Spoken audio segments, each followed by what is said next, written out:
Enggak sih kan apa merah. Enggak sih berikut. Enggak sih berikut aja tuh nican gitu. Tuh undungnya tuh. Kan orang kan? Oh, eta. Tadi makanin sih. Iya. Lukut onamna ngakana. Tuh jelo. Woi. Keluar. Kalau kan mau baru salah ganti. Kan mau burunyuk tuh. Ada lagi. Gitu tuh. Tahu mbok?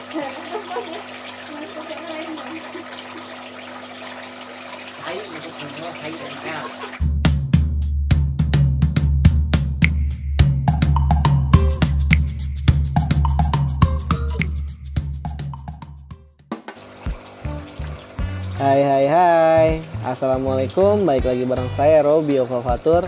Di video kali ini saya ingin membahas tentang pemijahan ikan mas koki lagi nih. Tapi untuk sekarang eksklusif. Kenapa saya bilang eksklusif? Karena kita diperlihatkan secara langsung bagaimana si ikan mas koki ini mengeluarkan telur-telurnya. Jadi step by stepnya akan saya jelasin di video ini. Jadi mohon maaf karena ini diambilnya pada waktu subuh, jadi videonya gelap. Saya pakai cahaya lampu handphone. Jadi nah ini udah keluar telur-telurnya, tapi baru sedikit karena emang baru mulai dia. Ternyata dia kejar-kejaran juga. Yang fokus kejar-kejaran itu cuma 3. Ada jenis yang betinanya itu dia jenis oranda, dan si jantannya itu jenis ryukin, dan satu lagi ada jenis mutiara tuh yang merah. Nah yang kecil itu yang ngikutin si betina itu adalah pengganggu. Kenapa saya bilang pengganggu? Jadi dia tuh nyari kesempatan pas si betina ngeluarin telur, dia makanin. Jadi nanti kita angkat aja si pengganggu. Anggap itu si pengganggu ya, si bocil-bocil itu.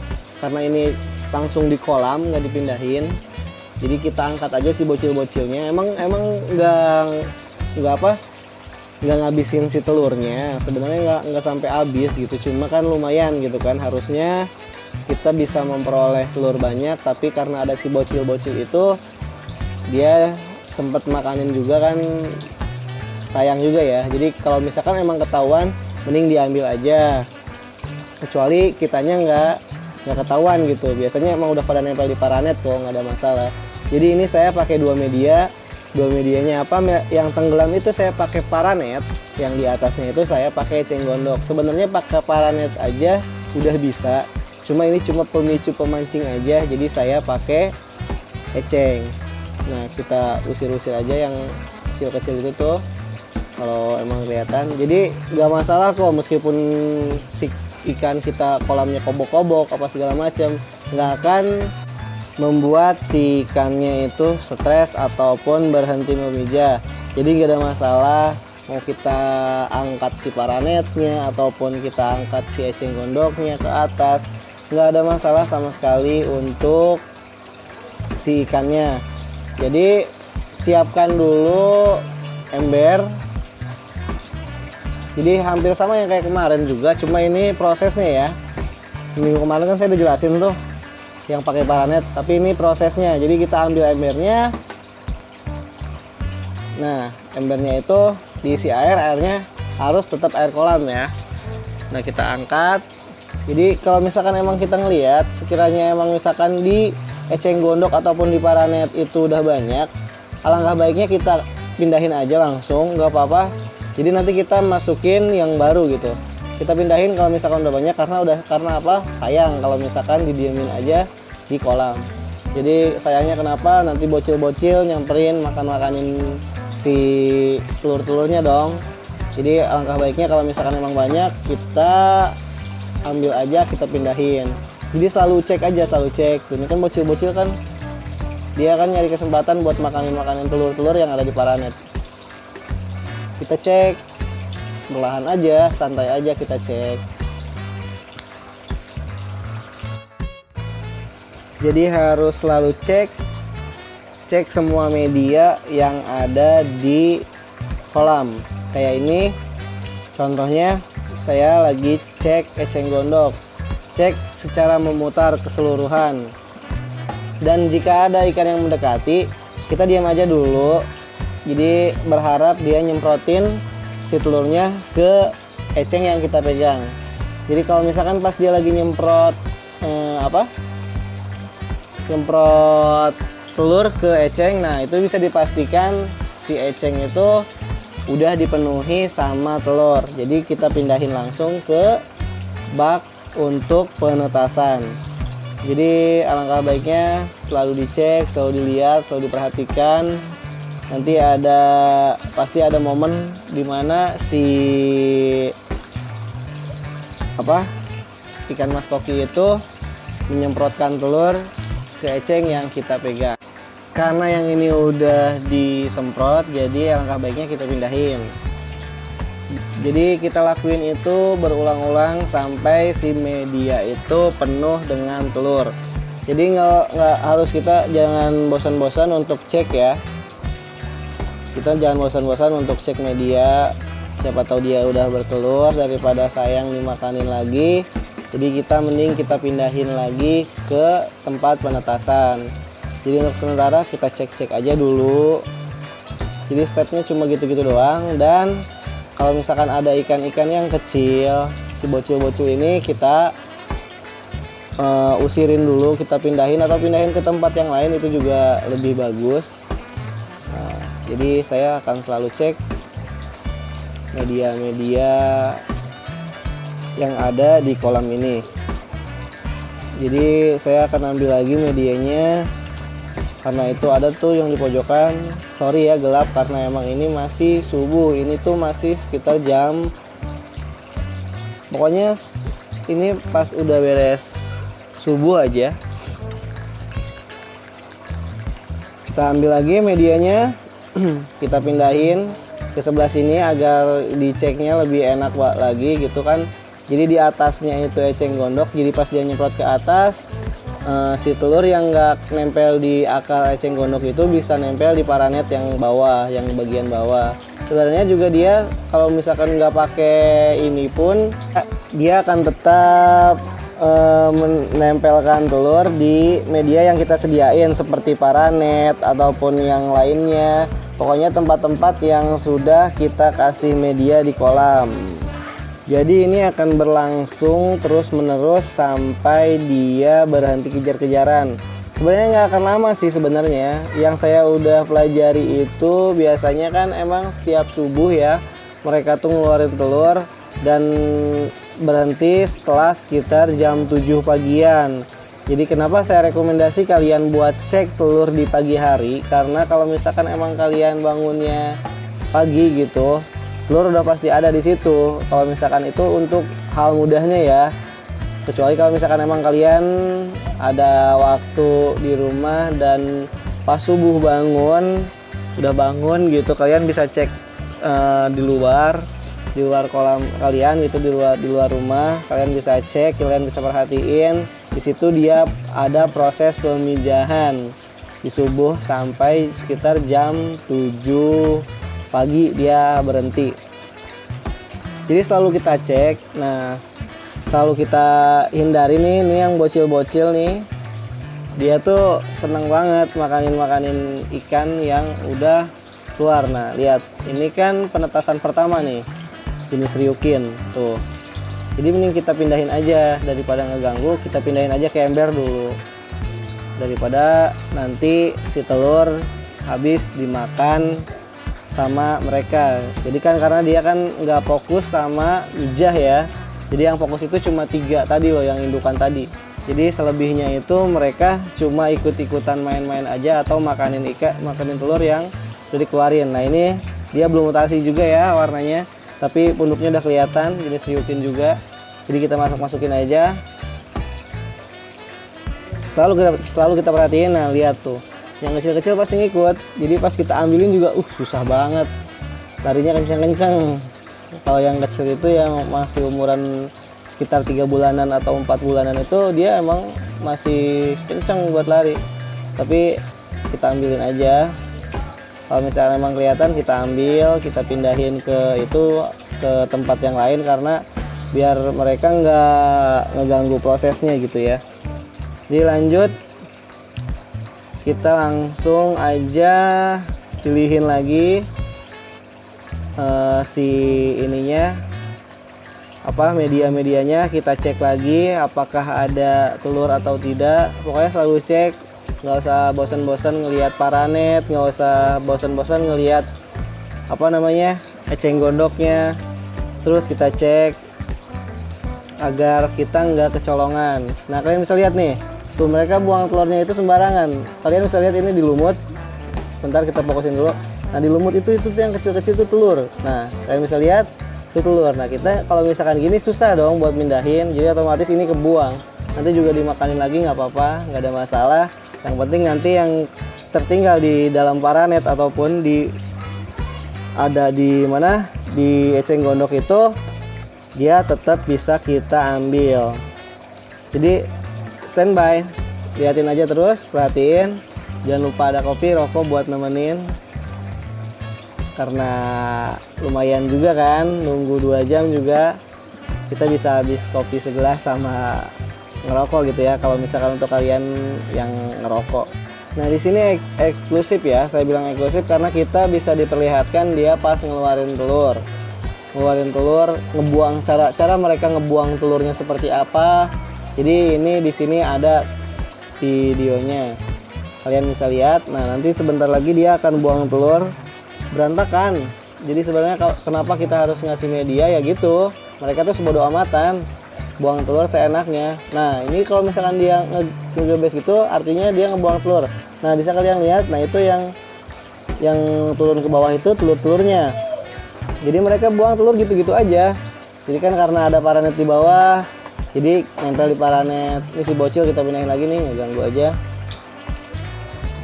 Terus ada media eceng gondok, dia bisa nempel juga di situ. Kan seru sebenarnya. Kita cuma nungguin gini doang, dapat hasil yang cukup memuaskan ya jadinya. Jadi ini kemungkinan yang disebut bangun pagi itu banyak rezeki. Alhamdulillah, jadi saya bisa nunjukin juga ke kalian bagaimana proses-proses ikan mas koki ini mengeluarkan telur. Oh iya, minta bantuannya buat kalian yang belum subscribe. Saya cuma mau ngingetin aja, jangan lupa subscribe channel ini biar saya bisa ngasih informasi-informasi yang bermanfaat sekitar budidaya ikan, terus pokoknya tentang hewan-hewan lah, hewan dan peliharaan intinya. Noh, lihat, keluarnya banyak banget dong. Jadi kita pas kalau misalkan lihat, kita arahin aja si telur-telur ke paranet gitu kan, biar dia nempel di situ. Soalnya kalau misalkan udah nempel dia keras kok, jadi susah untuk diambilnya. Pas ngeluarin emang dia kelihatannya ini ya enteng gitu, ngambang kemana aja, tapi dia tuh tenggelam sebenarnya. Jadi pas nenggelam itu dia pas udah nempel di media apapun, kayak di eceng gondok nih kayak gini nih, pas saya pegang tadi dia udah ngeluarin. Nah, dia nempel di sini. Jadi angka baiknya kita pindahin aja langsung ke media penetasan. Jadi cuma gitu doang sebenarnya, simpel. Kita cuma nungguin dia ngegibas. Nah, pas ngegibas itu dia ngeluarin telur nih. Nah, pas dia ngeluarin telur, jadi kalau untuk yang di paranet kita nggak usah dipindahin dulu. Jadi dia buat penampung yang lebih banyak gitu. Kalau untuk eceng gondok kan penampungnya nggak terlalu banyak ya. Kenapa saya bilang nggak terlalu banyak? Karena emang nggak semua nempel di paranet, pasti dia nggak semua nempel, jadi nggak semua nempel di eceng gondok karena dia pasti ada telur-telur yang jatuh. Nah, yang jatuh itu disangga sama si paranet. Itu aja sebenarnya, simple kan, enak banget. Cuma gitu doang kalian udah bisa nyoba budidaya ikan mas koki. Dan selalu ingat, kita harus ambilin si bocil-bocil yang nggak ikut mijah ya, yang cuma bisanya makanin telur-telur dari hasil pemijahan mas koki ya. Jadi kita cuma gitu doang, seperti yang saya jelasin. cuma kita cek pindahin. Nah itu ada anaknya juga, lihat kecil banget ya, itu umuran 1 bulan. Kita selalu cek si medianya, si eceng gondok, si paranet. Jadi kita cek, ini udah lumayan lama juga, jadi sepertinya udah banyak, jadi harus kita pindah-pindahin lagi ke media-media yang untuk penetasan si ember. Jadi kita cek lagi semuanya, si eceng gondoknya. Nah kita cek benar-benar, kita lihat harus dengan teliti, kalau ada pindahin, cek lagi yang lain. Nah ini lumayan nih, bisa dimakan lagi. Tuh bisa kalian lihat, kelihatan nggak ya, bentar kita deketin biar kalian bisa lihat juga.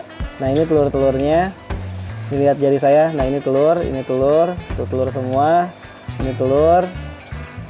Kita lihat, nih kalian bisa lihat tuh ya nggak. Nah ini telur-telurnya. Kalau misalkan udah kelihatan kayak gini, daripada nanti dimakan lagi, mending kita pindahin ke media penetasan, ke tempat penetasan ya. Jadi cuma gitu aja, simpel. Jadi cuma cek-cek aja. Ini kayaknya udah banyak juga, udah full ya. Jadi kita pindah-pindahin aja, karena emang telurnya transparan dan kecil, kita harus teliti. Ya kalau misalkan emang udah ada, lebih baik dipindahin dong.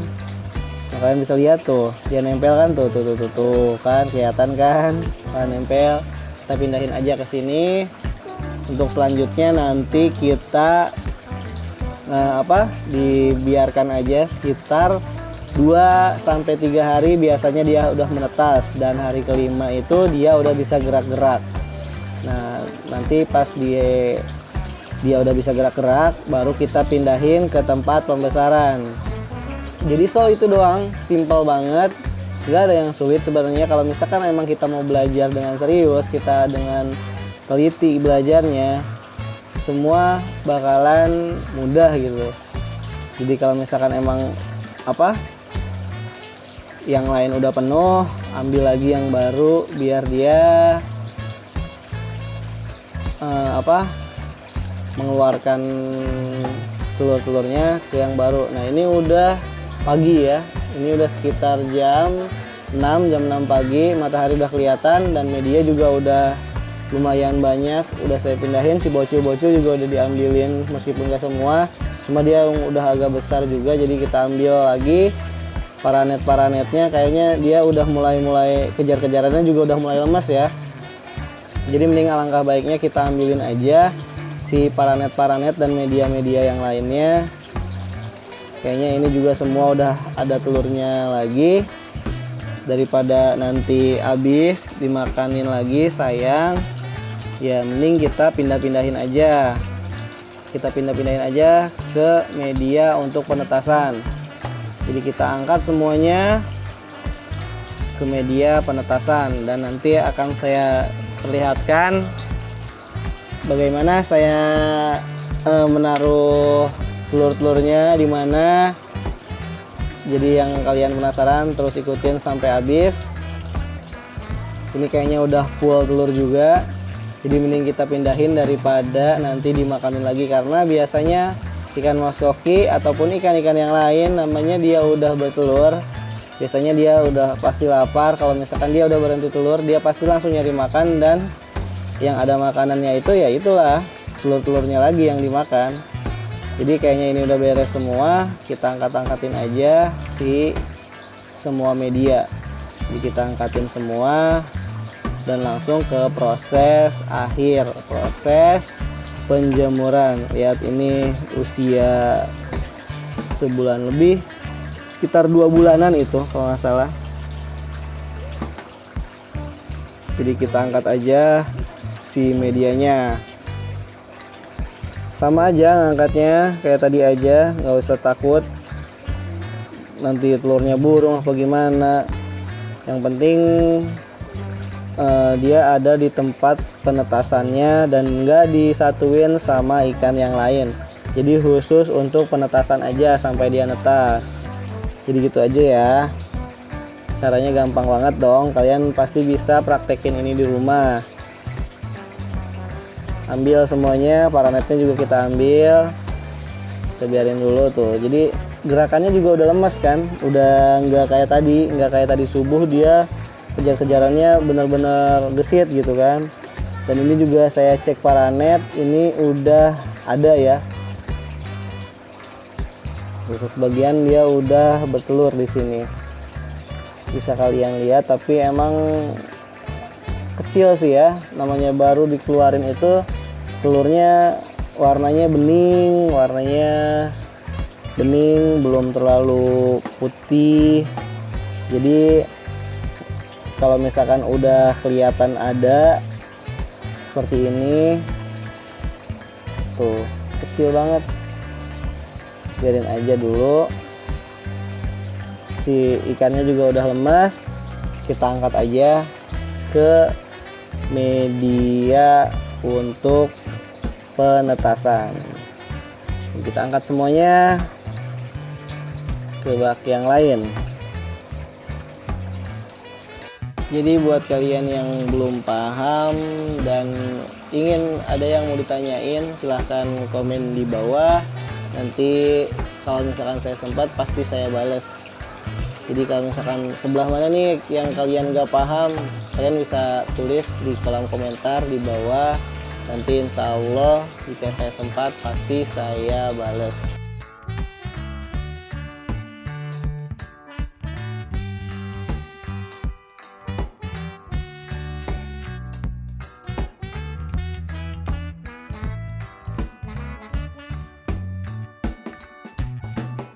Nah jadi alhamdulillah nih udah selesai, semuanya udah selesai mija. Ini paranet udah saya angkat juga semua. Tuh kalian bisa lihat, jadi cuma gini doang kan. Kalau pementasan itu nggak usah pakai aerator, cuma gini aja, nanti dikasih cahaya matahari aja, tapi jangan sampai kena air hujan. Jadi tempat penetasannya itu seperti apa, maksudnya nanti saya taruh di mana, kalian nanti bisa lihat di belakang. Jadi kayak gini aja, nanti paling itu kan kalau terlalu rapat, jadi nanti paranetnya saya pindahin ke tempat satu lagi biar jadi 3 bak. Nah ini dia, alhamdulillah. Di tempatnya seperti ini loh. Saya taruh pinggir rumah aja, pinggir rumah ini samping kolam. Saya jadi bagi 3 bak karena tadi paranetnya terlalu rapat ya. Jadi yang ini yang di ember hitam saya kasih tuh. Jadi di bawah suhunan doang, di bawah suhunan rumah, samping rumah. Yang penting dia nggak kena air hujan. Jadi air hujan ini kalau misalkan dari genteng itu dia langsung jatuhnya ke kolam. Nah, ini di sini aja, nggak pernah saya pindahin sampai dia netes. Kalian bisa cek kan di video saya kemarin sampai netes juga gitu kan. Nah ini ikan-ikan pelati sama moli saya campur. Mungkin itu aja untuk video sekarang. Semoga bermanfaat. Assalamualaikum warahmatullahi wabarakatuh.